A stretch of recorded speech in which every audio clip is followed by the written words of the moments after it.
श्री लोकनाथ मंदिर निकटस्थ श्री बालाजी मंदिर थानापति आश्रम श्री रामचंद्र स्वामी चैरिटेबल ट्रस्ट परिसर में भव्य भूमि पूजन तथा शिलान्यास कार्यक्रम अनुष्ठित हो जाइछि।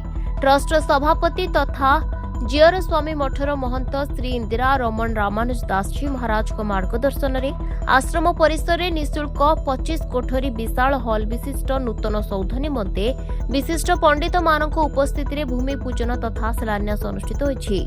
एही हॉल रे निःशुल्क व्रतोपनयन और भागवत पाठ करा जाय परिबो।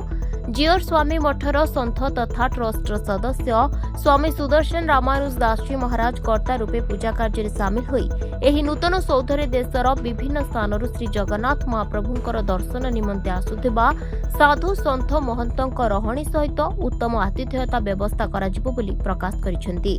एही पूजा कार्य देवाचार्य पंडित इंद्रमणिपति मुख्य आचार्य कार्य तुलाइथिबा बेले आचार्य पंडित धर्मेंद्र षडंगी प्रमुख पूजा कार्य संपादन करथिले। वरिष्ठ सांबादिक विष्णुदत्त दास कार्यक्रम में उपस्थित रहिथिले।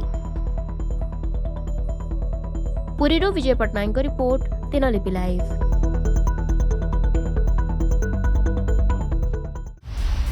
दिनलिपि लाइव को एबे ही लाइक शेयर सब्सक्राइब करंतु।